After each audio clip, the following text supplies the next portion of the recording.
Yeah, how are you going to do your work? I said, well, plan. My phone. Take notes. Well, what they used to say in Texas was, buy it once a week. So in a pinch, everybody's got to do it. Perfect. Thanks so much.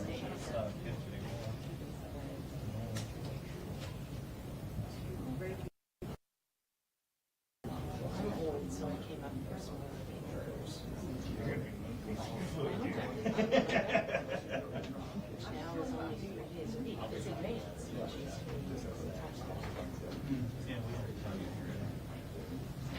So, aren't they anybody yet? Yeah, you're right. They are. But they're still. I don't think so. Yeah. I could be wrong. No, I think we still have print.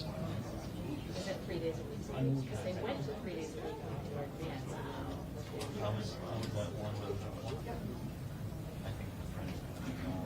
You think about it, it's too slow. Well, it's really great. Once you get a physical copy, you can't get over it. It makes no sense to write. There's things that are standalone. You want to go back to look at it for like reference. But not with your staff, you can. Right.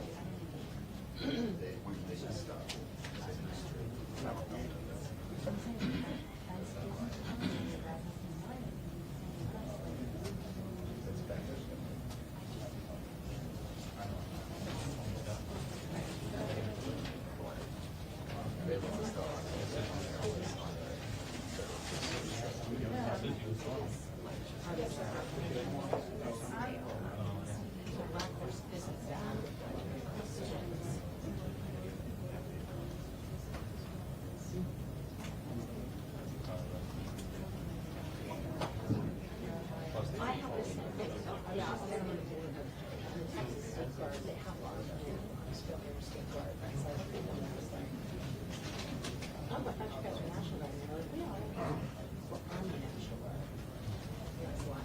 Just like, well, you're too young to learn this, but during our Iraq war. How old do you think? Well, I don't know. You look younger than me. I'm 47. 38. Yes. But during the Iraq war, you'd have the states and state divisions displaying but they have army divisions like army. I'm making a function. I just signed up. I should do, like disasters.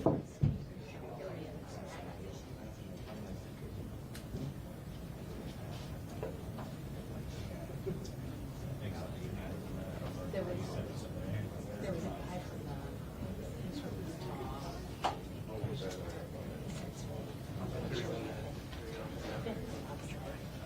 Right here.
get you. I know I do. All I'm here.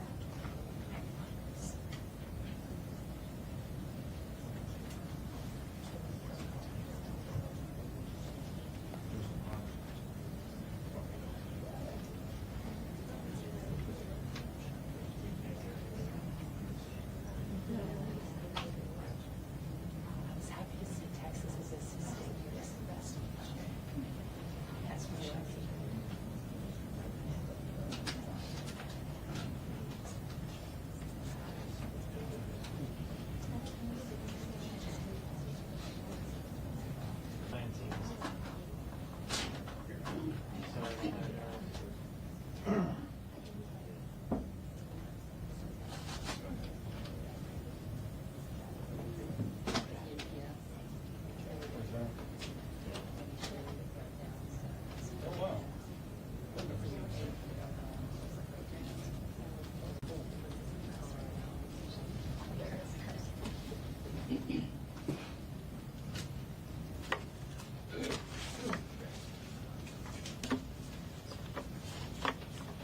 All right. Y'all all ready? We good? All right, well, good morning. I first want to start off by reminding the citizens of Louisiana that as you travel around the state, you will see the flags of all state buildings at half-mast in honor of those lives that were lost in this horrific act of violence. I also think that it's important to those who are old enough to remember Jigsaw. Empty the box, and you've got to start sifting through those pieces. And you want to start, if you're real good, you start at the corners, right? Try to put your corners together. And from yesterday to today, over 1,000 law enforcement agents and officers, men and women, have been poring over countless amounts of data, of videos, of surveillances, interviews, tracking down every possible lead that came to us, whether it was the New Orleans Police Department, the Louisiana State Police, the FBI, or our other federal agencies. Also, yesterday, I issued an emergency declaration. That declaration was meant to streamline resources and communications between state, local, and federal partners. And we're seeing the results of it. I also would like to remind everyone that what's going on in this city and this state is twofold. We've got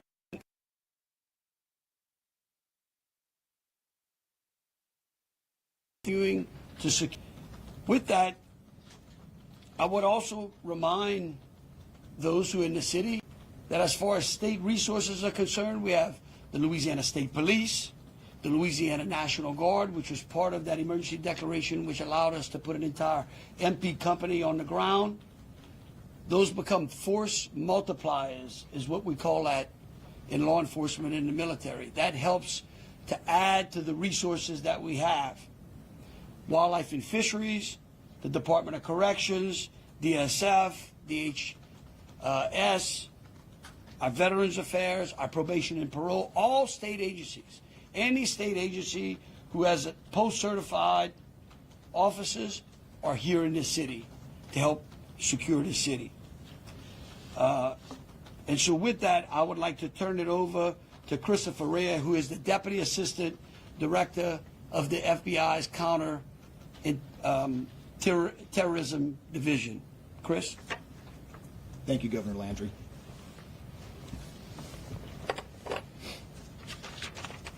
Good morning. I am FBI Deputy Assistant Director Christopher Rea. I'm from our Counterterrorism Division at headquarters. I'm also joined by Assistant Special Agent in Charge Alethea Duncan from our New Orleans office, who you heard from yesterday. I'm here to discuss not only the latest investigative information we have here in New Orleans, but I'll also let you know about other investigative activities outside of the state. 14 innocent victims were killed in this senseless attack, and at least 35 are injured. We cannot ease the grief people in this community and across the nation are feeling at this time, but rest assured, all the resources of the FBI are being focused on tracking down every piece of evidence, every lead, every interview, every potential lead we've got. While I won't be able to answer all your questions today, my goal is to be as forthcoming as possible with you on what we've uncovered so far. First and foremost, let me be very clear about this point. This was an act of terrorism. It was premeditated and an evil act. This was obviously a critical incident, and with that, lots of information and tips come pouring in from law enforcement, first responders, and the public. We have been aggressively running down these tips and information. As you all know, that takes time, and we will continue to do so until every lead has been followed through on. This investigation is only a little more than 24 hours old. So I ask you to keep in mind that as I go through some of the specifics later.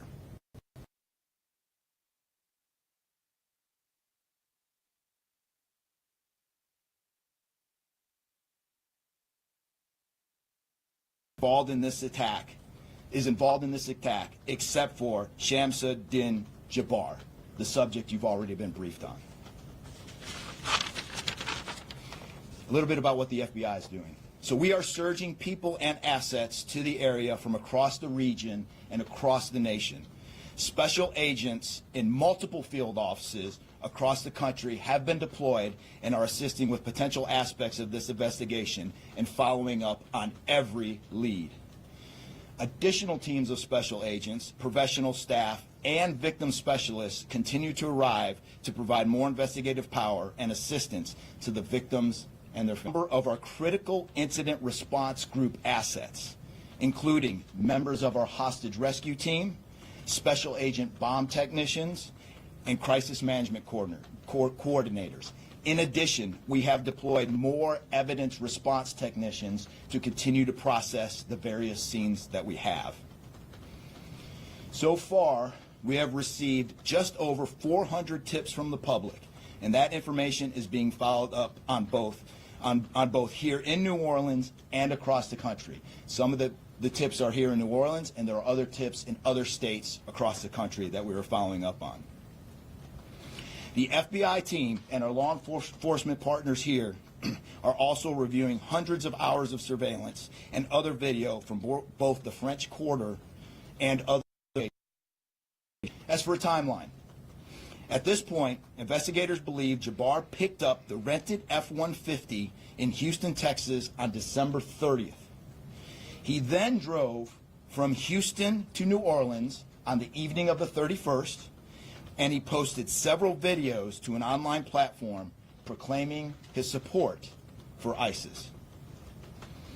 There were 5 videos posted on Jabbar's Facebook account, which are time-stamped beginning at 1:29 a.m. and the last at 3:02 a.m. In the first video, Jabbar explains he originally planned to harm his family and friends, but was concerned the news headlines would not focus on the, quote, war between the believers and the disbelievers, end quote. Additionally, he stated he had joined ISIS before this summer. He also provided a will and testament.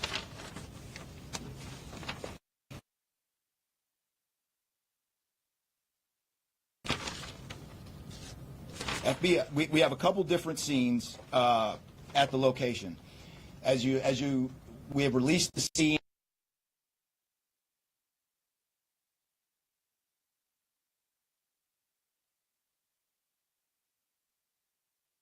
Currently searching, is being searched for potential evidence. On New Year's morning, Jabbar opened fire after ramming through a blocked-off area of Bourbon Street, used his truck as a weapon to run over the victims. Teams of specially trained victim specialists again, as I said, are on the ground here in New Orleans, assisting survivors of the attack and loved ones of the deceased. We do not believe the public is in any danger around any of these locations. 3 phones linked to Jabbar have been recovered, and digital media exploitation is a priority to see what is on the device and any other potential leads. Additionally, we have recovered 2 laptops and are currently reviewing them for any potential leads. Those laptops were recovered at the Mandeville address. Evidence technicians will also be going over the F-150 truck Jabbar was driving. As you know, we recovered an ISIS flag from the back of the vehicle. Jabbar declared his support for the terrorist group on social media, as I stated before, as he made his way to New Orleans. FBI bomb technicians also recovered 2 IEDs in coolers, one from the cross-section of Bourbon and Orleans Street, and the second at an intersection approximately 2 blocks away. There were multiple reports of other devices. Those reports turned out to be misinformation or not actual functioning devices. Those are the only 2 devices that we've been able to recover that were functional. Both devices were rendered safe on scene. We did obtain surveillance footage showing Jabbar placing the devices where they were found. Two other, as I said before, 2 other items of interest were determined not to be IEDs. A little bit about Jabbar. Jabbar himself was born in the United States and is a U.S. military veteran. We are looking in everything in his life. While we have interviewed many people who know Jabbar, we still need to talk to others.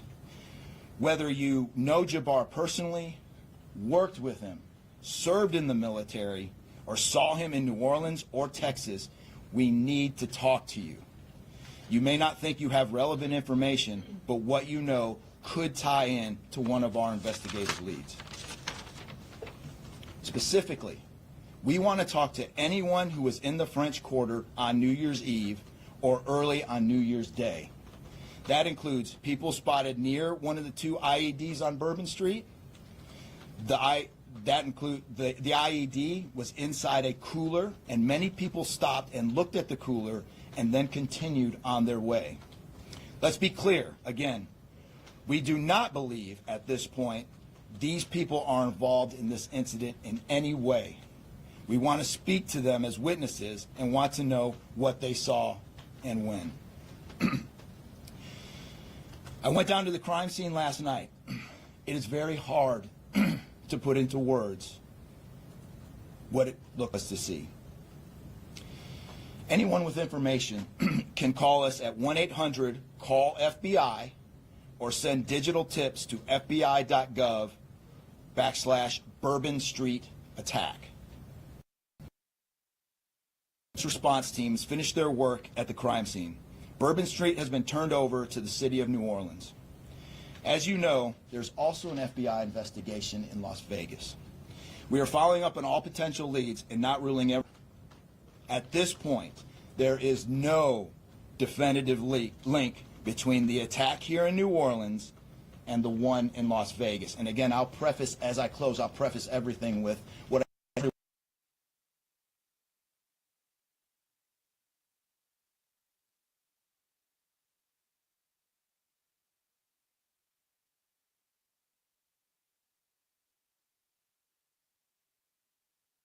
also, although I've only been on the ground here a short time, I also want to express a sincere appreciation for our partners here, which include the U.S. Attorney's Office, HSI, ATF, the New Orleans PD, the Louisiana State Police, the Governor's Office, and countless others. At this point, I'm going to turn it over to the Special Agent in charge of ATF here, Josh Jackson.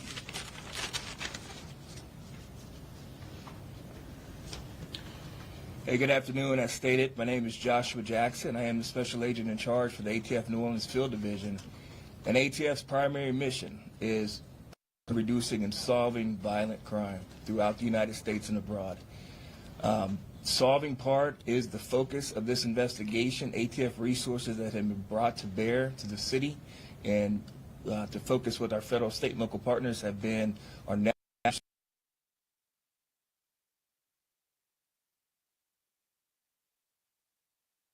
certified fire investigators, certified explosive specialists, fire engineers, electrical engineers. These folks will get additional investigative leads to help the investigative team identify what happened at the location in Mandeville and identify how that fire started and move the investigation forward from there. Additional resources that ATF has brought to bear into the city is our ATF Special Response Team. This is a tactical team capable of handling any sort of enforcement operation. This team is deployed, on set, and ready for the Sugar Bowl today. This team is also made available to the Louisiana State Police and also New Orleans Police Department to assist with any efforts that they may have during this period. Additional resources, as the governor alluded to, he executed executive powers and had an emergency declared to where ATF was able to tap in to Emergency Support Function 13 resources. This allowed us to bring additional explosive detection canines so that we can safely sweep the city and safely sweep the Super Bowl in preparation for the game today. These resources will still be in the city as we lead up to the Super Bowl and through Mardi Gras. These type of ATF resources will be here. The last resources the ATF has brought to bear, and probably the most important one, is our victim witness coordinators. These folks come in and they provide resources to the victims and the family members that have suffered greatly during this tragedy. The entire city hurts, but the victims and the family members are in need of resources and care long after this investigation wraps up. This time next year to be hard for the families, and with the FBI, the city of New Orleans coordinators to provide resources to these folks out here. And as we move forward, ATF will be committed. We will work with the investigative team moving this investigation forward, but also will be here.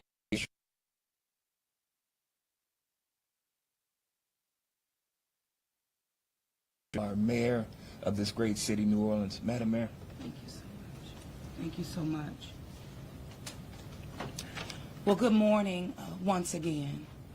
And I just want to just echo my thank yous to the unified command of our law enforcement partners and at every single level, federal, state, and governor. Governor, thank you for your partnership. Thank you. I also want to thank the residents and the visitors of the city of New Orleans for your patience, for your support, and most of all, your prayers. Our hearts and prayers continue to go out to the victims' families, and the city of New Orleans, we're resilient. And as I stated on yesterday, my focus in terms of a priority has been on our victims. As you heard, that yes, the FBI was able to clear Bourbon Street.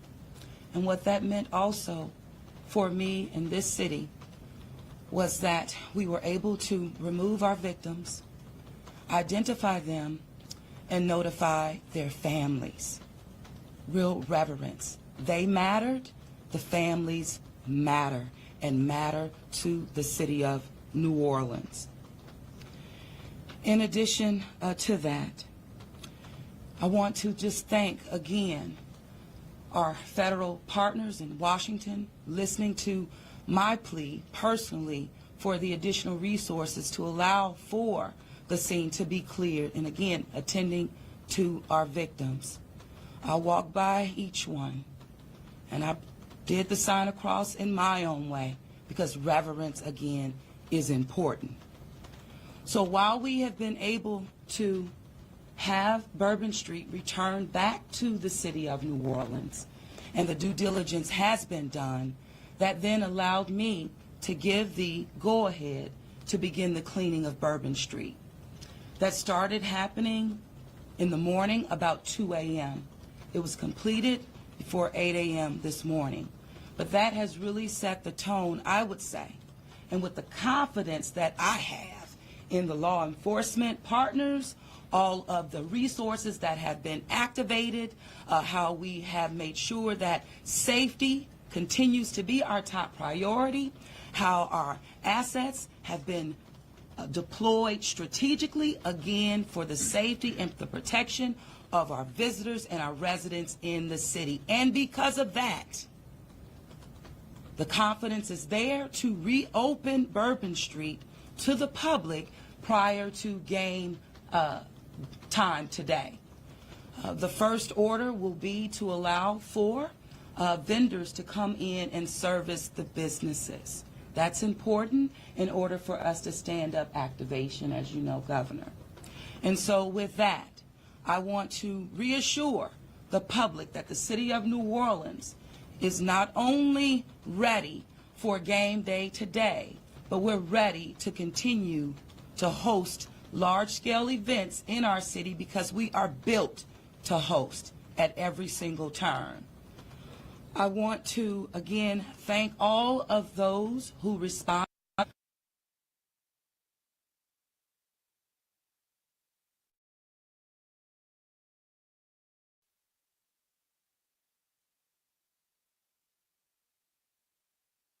As leadership, we will continue to operate and cooperate as we always have.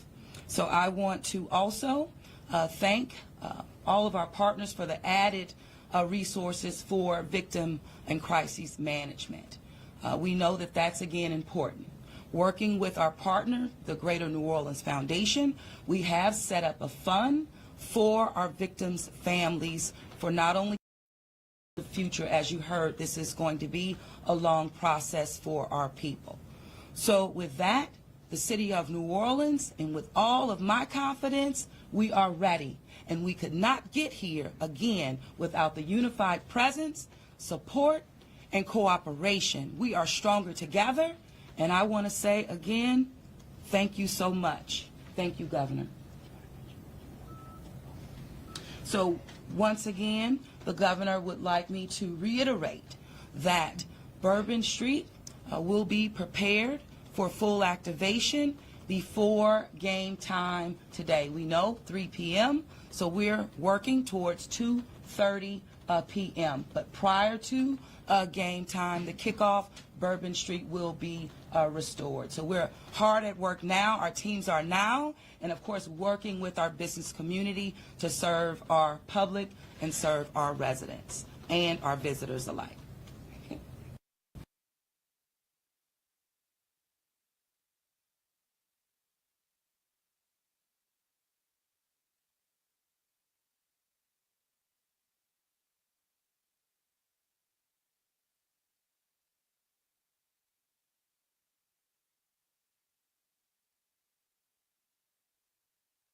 The FBI and all of our federal partners for the amount of resources they have poured into the city.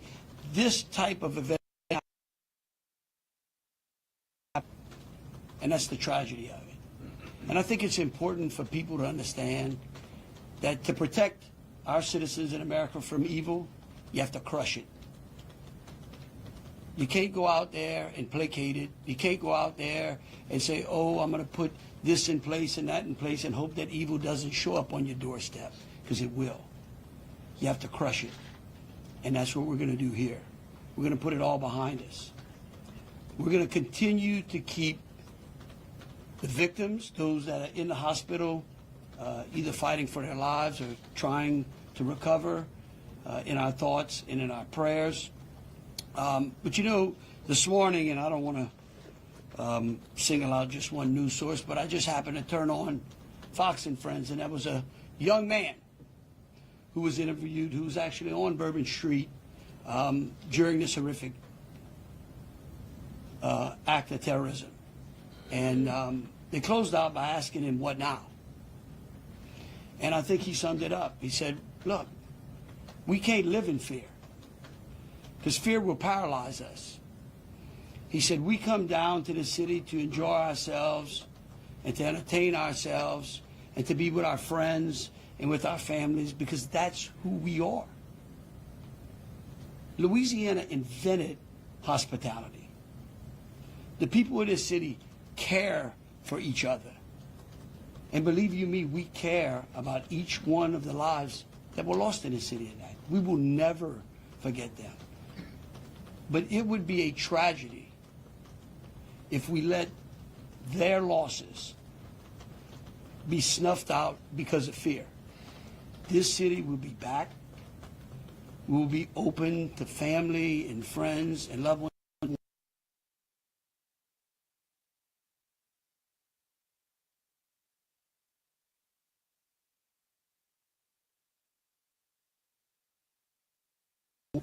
Those, again, who have lost loved ones in mind, and we're going to get on to the business of this city and this great country. With that, I'll take any questions. Governor, this is for you and the Assistant Director. The message has really changed since yesterday. Yesterday, the FBI said that people should be vigilant, that he did not act alone, that he likely had help, and now you're coming out the very next day and saying he was a lone wolf, everything is safe, the game moves on, everybody had a good time. How can you be so sure just 12 hours later? Well, we're going to bring it. I was a deputy sheriff. Right? I worked in the jail. I worked on the street. I worked on the interstate. I served warrants. I can tell you.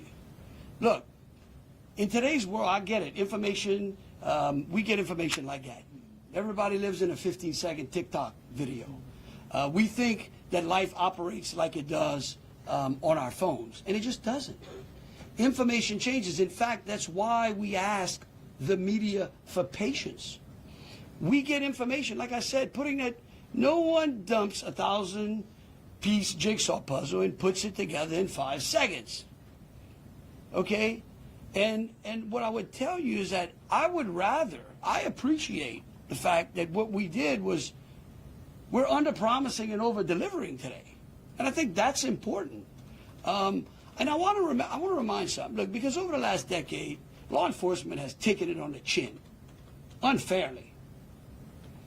And there are great men and women serving in New Orleans PD. Our sheriffs have been unbelievable in this.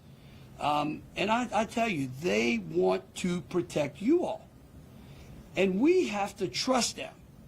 And sometimes the information we put out, we end up finding out that it may be incorrect. But guess what? What we're doing here is something that I think is important. It's called transparency. And look, something may change again.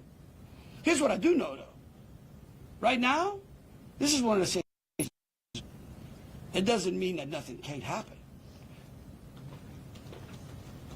Thank you, Governor. And to echo exactly, I think the Governor put it eloquently, as Khabib said. In a lot of these instances, I also had the opportunity to deploy to Boss Bomb, and I will tell you this is almost carbon copy to Boss Bomb as far as the inaccurate reporting that comes up. And what the Governor said is we want to be transparent with the public. Years of the FBI not being transparent, we're being as transparent as we possibly can. Unfortunately, as we're being transparent, unfortunately for that, there is some information that we have to go back and recorrect. And in this particular incident, you heard the resources that we brought, that the other state and locals have brought. We've had 24 hours now to go through media, to go through phones, to interview people, to analyze those videos, analyze other databases, and after all of that, there's been hundreds and hundreds of leads done just in 24 hours. We're confident at this point that there is no accomplices. And I'll give you an idea of how that information sometimes, a lot of the early reports came out that there were extra people that were setting the coolers down. The coolers, right? Well, we didn't know that at first, so we had to kind of track all that down and put that to rest. So that's just an example, one of the pieces of information, but there were other pieces of information that after we got our feet under us a little bit and on the ground here, we were able to put together a much more accurate picture. The updated test tool, we just wanted to double check. 15, and then the shooter himself would be 15 total, to include the shooter. Were the terrorists wearing a The suicide vest? IEDs, were the IEDs pipe bombs, and have you discovered a remote detonator anywhere? And you said that you have surveillance footage of the suspect planting those IEDs. What time roughly were they planted? Yeah, those roughly a couple hours. I don't have the exact times in front of me. A couple hours prior to the attack, probably after midnight. I want to say 1 or 2 in the morning, but I So can't. left the area and came back. Correct. That's our assumption now. I mean, we still have a lot to work through. We're getting more surveillance video and everything else, but that's the assumption. Was he wearing a suicide vest? Sweeps being done on Bourbon Street. Would there have been canines out on New Year's Eve? Would there have been bomb sweeps done? Look, I as part think- of the regular I think- precautions? Let me just say this, and either Joe or Rob will correct me. Look, a bomb dog doesn't operate like a drug dog, right? On Bourbon Street, there's a lot of senses, right? A lot of smells. I don't think you can run a bomb dog down Bourbon Street with thousands of people there and be able to sniff out a bomb. What we've been doing, what they have been doing, is certainly a complete sweep of the quarter because of the limited amount of traffic that's been out there. Let me just say this. I think this may help. It would be my hope that as some additional time goes through, maybe closer to maybe the beginning of next week, we will, if we've got it to what extent buttoned up as we could, I would work with the FBI and the city, and maybe we can come up with a timeline to be able to get you those information, kind of walk everyone through from day one through. I think it's extremely premature, and you're really putting us on some speculative grounds to ask some of those questions, because again, it's only been 24 hours. I mean, can you imagine how far we've come in 24 hours? So, Was he wearing well, we'll go one at a What is time. being done to make Bourbon Street safer tonight than it was New Year's Eve? Are temporary bollards being brought in to block off the street, and why weren't those used on New Year's Eve? Well, look, here's what I'm going to say. Every time some bad guy, there's what we call an after-action review. Because again, nothing is 100%. We have reinforced the area. We have deployed some additional types of assets. I personally, it's up to the city or other, but I can tell you we're in better shape than we were before. We have time for two more questions. Director, when you speak to the Mandeville scene, Can you speak to the Mandeville scene, And then we're and gonna- some neighbors at that site told us they smelled smoke early in the morning. Was there a fire there? Any kind of burning happening? Yeah, Do you great. still believe that fire happened after the suspect was killed? That's correct. Yeah, I'll move to 18. I do want to address the suicide vest question. I want to kill that one right away. Okay. There was no evidence that the suspect.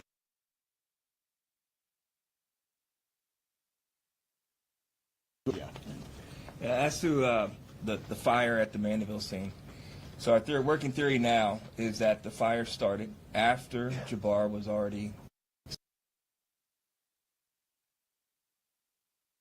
extended that time. You could also have pressure cookers that were put on top of the stove filled with gasoline, and then it went off. There's a lot of different ways to do it, but that is why our ATF National Response Team is here to answer those questions and get that investigative lead back to our team.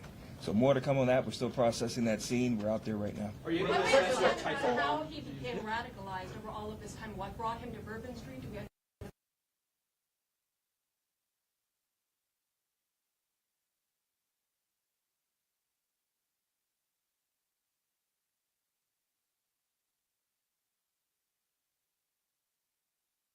That it was lots of people New Year's Eve, with a target for an attack. That's the stuff in the coming days as far as that path to radicalization that we're really going to be digging into and making a priority of. So what I can tell you right now is that he was 100% inspired by ISIS, and so we're digging through more of the social media, more interviews, working with some of our other partners to ascertain just how to ascertain a little bit more about that connection. We're gonna do one more. Kate. right there? You've had your hand up for a while. Yeah. Sir. Thank you, I appreciate it. Yeah. It's actually for Special Agent Ryan. Sir, I prefer. in order to reassure people, would you be able to explain the analysis and evidence that has led to this most recent understanding that he was a lone actor and that there is at this point at least from your understanding, no further danger to the public? Sure, sure. I think a lot of that, multiple interviews, the hundreds of interviews that we've conducted so far, the social media review that we've done of his accounts, by my count now, the 5 devices we have, the 3 cell phones and the 2 laptops, been able to initially triage or go through that, and there is just nothing to indicate through call records, through anything on those devices, through interviews, through anything in our systems, anybody. And again, I have to caveat, like the governor said, it's just 24 hours into it. And that could change, but right now, we've got a much better picture and much more confidence on what we were dealing with than we were just 24 hours ago. All right, look, thank y'all so very much. Again, we are going to try to get y'all as much information as possible, so any additional information will be put out through press releases. Thank you so very much. Moving forward, are we going to be making Bourbon Street a pedestrian only, or are we going to be allowing cars to drive? Pedestrian only?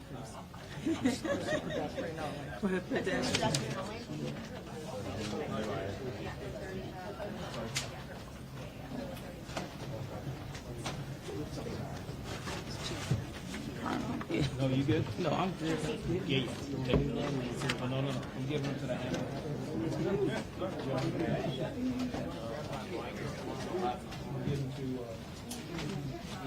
On the stand or not?